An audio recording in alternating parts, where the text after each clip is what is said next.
और ये कथा सूत जी महाराज नैमिषारण्य क्षेत्र में सौनकादिक 88,000 मुनियों को श्रवण करा रहे हैं।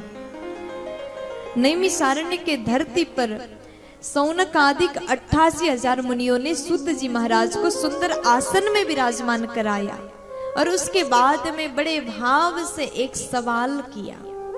सवाल कैसा है, और वही सवाल के रूप में पूर्ण भागवत श्रवण पान कराया गया। नैमिषारण्य तीर्थ जो कि उत्तर प्रदेश में है, बड़ा ही सुंदर है। वहां पर सत्संग चला। ये सत्संग कब तक चला जिसका कोई अंत नहीं, हजारों वर्ष तक ये सत्संग हुआ। पहला सवाल किया, अज्ञान ध्वंत विध्वंस कोटि सूर्या समा प्रभा सुताख्या कथा सारम मम कर्ण रसायनम। आज मुनियों ने हाथ जोड़ करके सूत जी महाराज से कहा कि हे प्रभु, हम आपके चरणों में नमन करते हैं और हम ये बात को भली भांति जानते हैं, आप अज्ञान रूपी अंधकार को हटाने में कोटि सूर्य समान तेजस्वान हैं। कोटि यानी करोड़ों सूर्य समान आप तेजस्वान प्रकाशवान हैं। देखो, अज्ञान जो अंधकार है, जिस प्रकार से अंधेरे जगह पर एक दीपक जलाने से वहां के अंधकार पूर्णतः नष्ट हो जाता है, तुरंत प्रकाशवान हो जाता है, उसी प्रकार हमारे भीतर जो अज्ञान रूपी अंधकार है ना, उसको नाश करने के लिए ज्ञान का बस एक ज्योत जल जाए। मुनियों ने, सौनकादिक 88,000 मुनियों ने यही सवाल किया।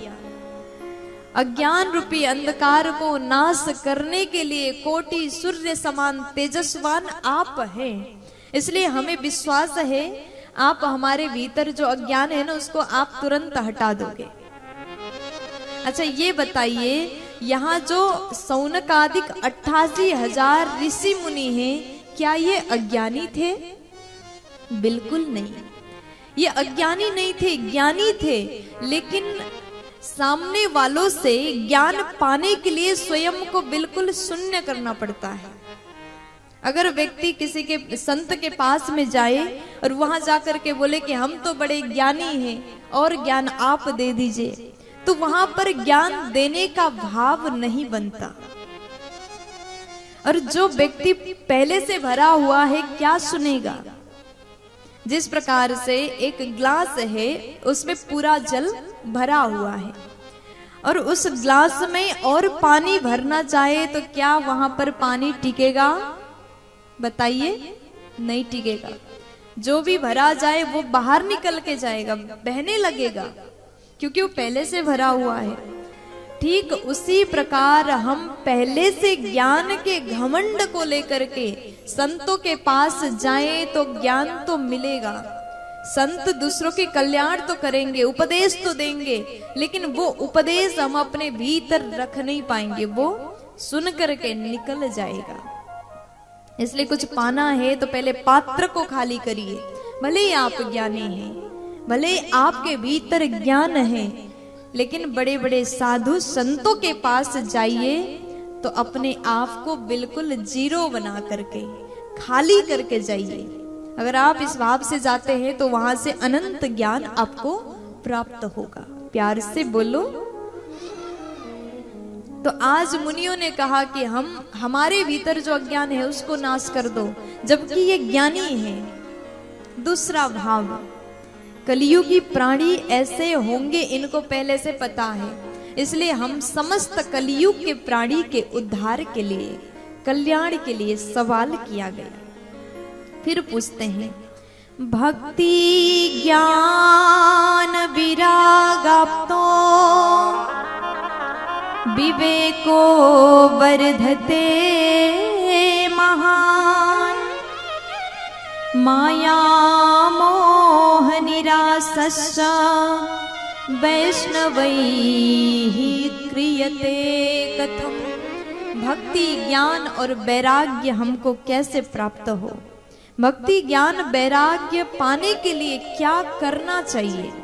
क्योंकि प्रभु घोर कलयुग में जीव कैसे होंगे। इह घोर कलौ प्रायो जीवश्चासुरतां गता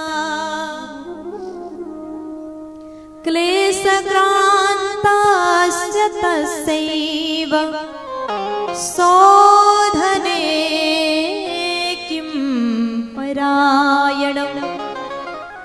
आज मुनियों ने कहा कि घोर कलयुग में जीव कैसे होंगे। जीवश्चासुरतां गतः, जीव प्राय असुर प्रवृत्ति के होंगे। अब इसका अर्थ क्या है, सीधा समझ में तो आ रहा है ना, प्यार से बोलो। जीवश्चासुरतां गतः, जीव असुर प्रवृत्ति के होंगे। असुर प्रवृत्ति का अर्थ आप समझ रहे हैं, नहीं समझ रहे हैं? चलिए समझा देते हैं। असुर प्रवृत्ति का अर्थ है मानव तो हम हैं, शरीर रूप तो मनुष्य का मिला, लेकिन कार्य जो है वो दानव का कर रहे हैं। अब समझ में आया आपको? अच्छे से समझ गए? क्या समझ में आया बताइए? जीवश्चासुरतां गतः, जीव असुर प्रवृत्ति के होते जा रहे। इसका अर्थ है मानव होकर के दानव का काम कर रहे। सीधी भाषा में कहे तो जो आहार मनुष्य के लिए नहीं बनाया, मांस, मदिरा, मछली, ये किसका आहार है? जानते हैं आप लोग? नहीं जानते? अच्छा, ये भी आपको नहीं पता? आप लोग तो बिल्कुल बहुत सीधे, कुछ भी नहीं पता। अच्छा, पता ही नहीं, इसका अर्थ है कि आपके क्षेत्र में इन सब चीजों को आपने देखा ही नहीं, छूते ही नहीं, कोई नहीं खाता है। प्यार से बोलो। आप लोग बड़े अच्छे हैं, अपने लिए जोरदार ताली तो बजा दो।